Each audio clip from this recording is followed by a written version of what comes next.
What's up, Big Bear Nation? Welcome back to the homestead.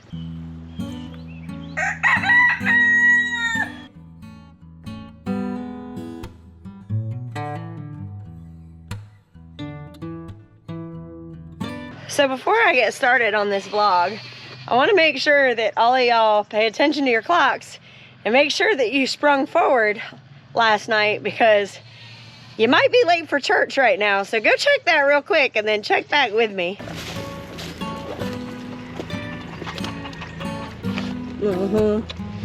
Sneaky little brats. So I'm out here checking pigs and fences and all that stuff because the girls went on a trip with the church today, and it never fails that when they're gone, something always happens. So literally first thing this morning, we came out here and all of the girl pigs were out. So we had to really quick get everything done, get them back in before the girls went off to their trip. So in order to keep the peace, I've been coming down here and checking every, 45 minutes or so, just to make sure that they know that I'm watching them, because they're not getting out on my watch.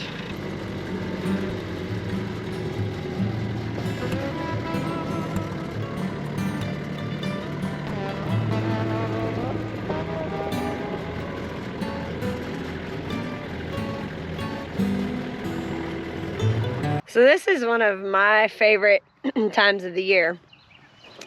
Right when winter starts coming into spring. All through the winter, we ride back here in the pastures and it looks like death. All of the grass dies over. It's very brown. It's not very pretty. That's why we don't bring you back here very much during the winter time, because it's really not a pretty sight. But if you look behind me and all of this pasture, life is starting to come up. The grass is this very rich color of green, and I love being able to come out here and see the progression from the death into life. It's absolutely beautiful. Spring is the time of year where, we've been pre-gaming all winter. We've been planning out what plants we want, what seeds we're going to start, when we're going to start them, the layout of our garden, what chicks we're going to order. We get our brooders ready, and it's go time, y'all. We are right in the middle of it now. It is March, at least here in Georgia. It is time for us to start really hitting the ground running, and just thinking about it makes me exhausted. How about you? What are y'all doing? Is this your little spot that nobody knows about?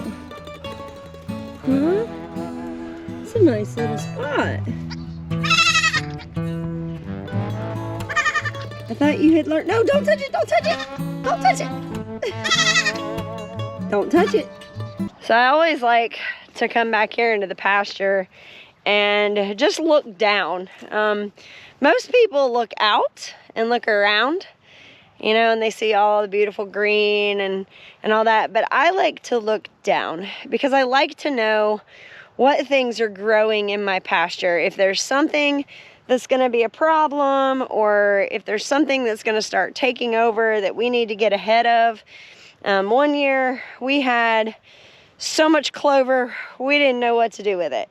Now that wasn't a problem, but it was still nice to know that there were these big patches of clover, and they were more towards the front of the pasture. I think we had a patch, and maybe at some point one of the owners had maybe gone to spread some out, and it looked like just their whole bag just fell out right there.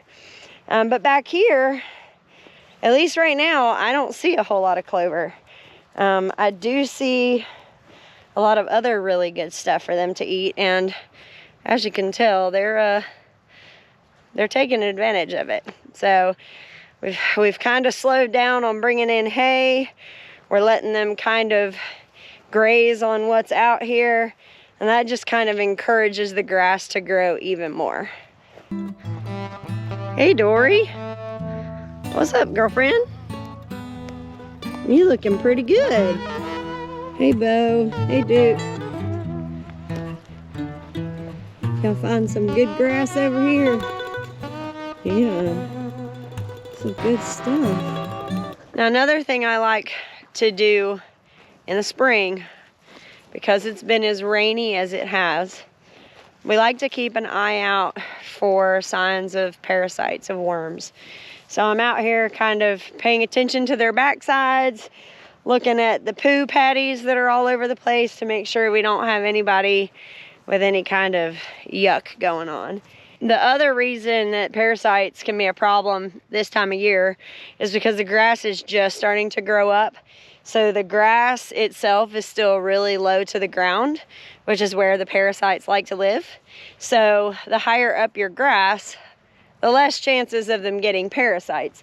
So right now, when they're eating really close to the ground, that's also a really good time that they could potentially get those parasites. So you definitely want to get into a regimen. If you have any ruminants, you know, goats, anything like that, you really want to check them this time of year when they're just starting to graze on that new grass, because it is closest to the ground and they can get those parasites, and that can be pretty nasty.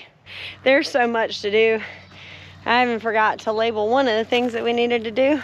If you have bees, this is the time of the year when they start really getting active and they could possibly swarm. For us, it's usually the first week in April. So we're starting to pay attention to the bees now to just kind of start identifying that behavior. And right behind me here, you'll see that's where the bees are. Right here we have a empty hive, and probably within the next week or two, we'll get some cotton balls and start putting that lemongrass over there, so that hopefully if they do swarm, they'll just migrate their way over into that other box. So I wanted to bring you guys back here, way to the back. Ever since we've moved here, this is probably one of my favorite views of the property, because down below, down here, is where all of the creek is. And at this time of year, it's still kind of thin, so you can kind of see down into there.